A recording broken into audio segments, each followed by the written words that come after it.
But things are changing, and this will look familiar because we saw this earlier.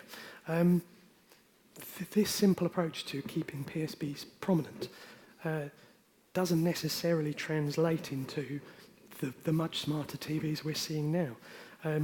As you've seen today, TVs, set-top boxes and like are offering incredible range of ways to find content, ways to connect to social media, to apps, to search, to your PVRs, all on top of the linear grid, which people obviously still like.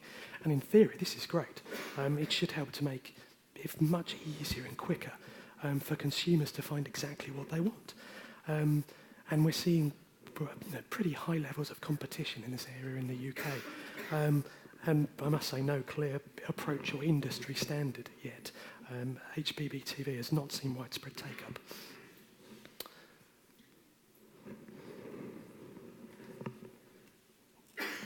And as we've also said today, it doesn't stop there. Second screens offer a range of ways to find and access AV content. Social media, I've mentioned, might be a good place to find out what your friends are watching.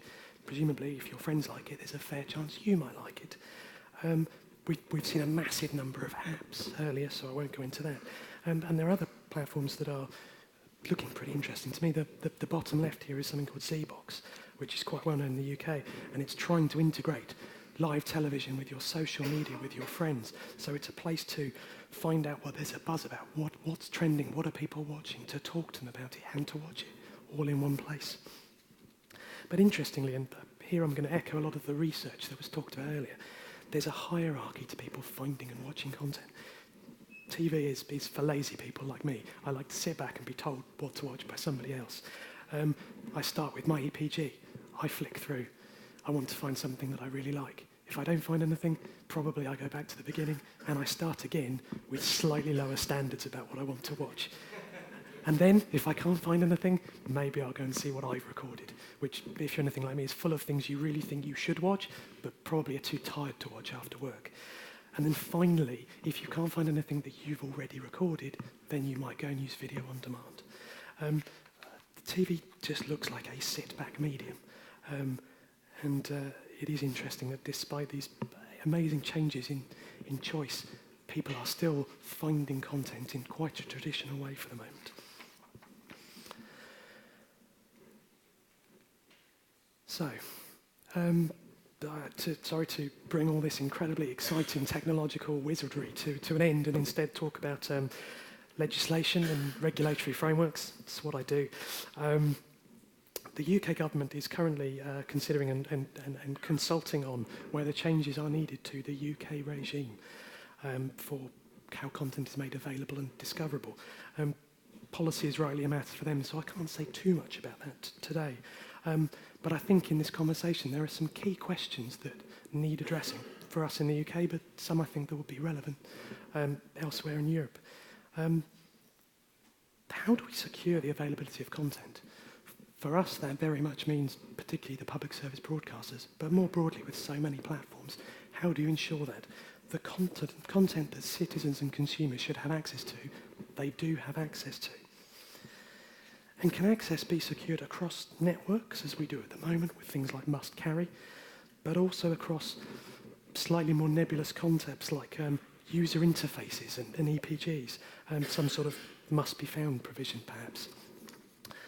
And once you've got stuff available, how do you make sure that the content you want people to be able to find easily is still prominent?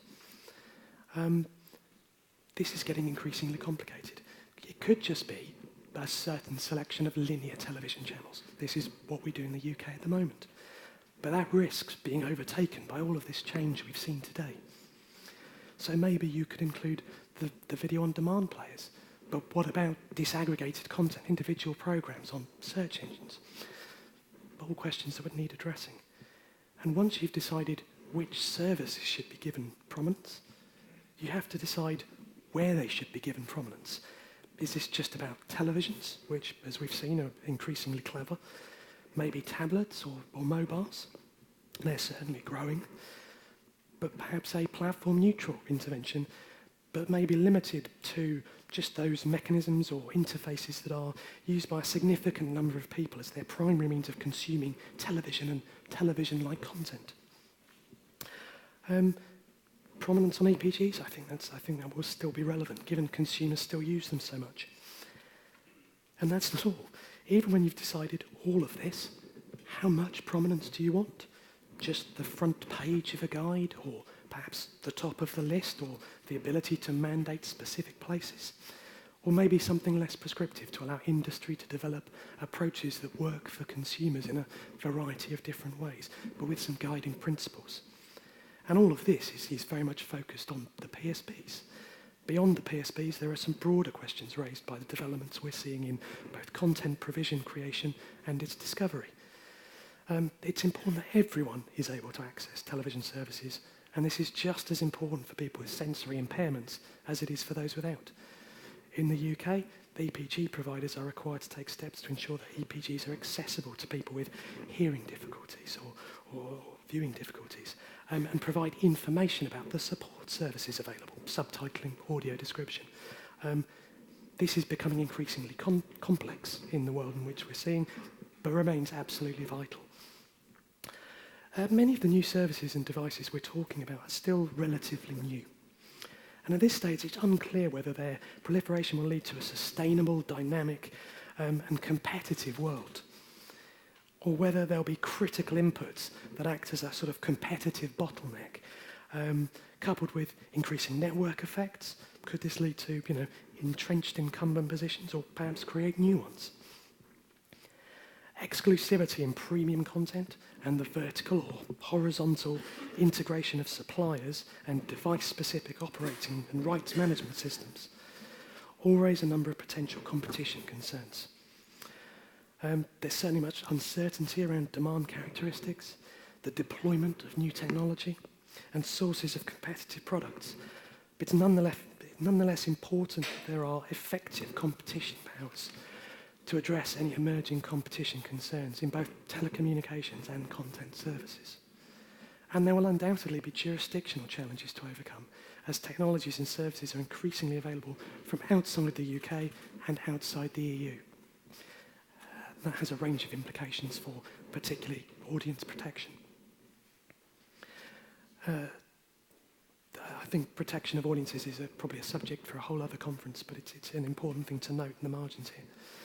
So, in summary, we're entering a much more complex world, and it's not clear what EPGs will look like and what role they will play in helping consumers and viewers find and consume content. And it's not clear how we should adapt our thinking in this context. We do need to think hard about this, and the UK government is consulting with a view to legislation. Our sense is that's absolutely right, but at the moment it's not clear exactly where we are currently, let alone where we should be in the future. So we have some collective thinking to do as an industry, and this is going to be a long-running conversation. We need to work out what we mean by EPG prominence and how that applies in a digitally converged world. And there are no easy answers here. The discussions will, I'm sure, be full of complexity and challenge, but that makes life so interesting, doesn't it? If we in the UK continue to view the public service broadcasters as a crucial part of the media landscape and therefore worthy of continued public support, including prominence, then some form of prominence in a more converged world would seem appropriate. And it's incumbent on us to work out precisely what that means and what it will look like. Thank you.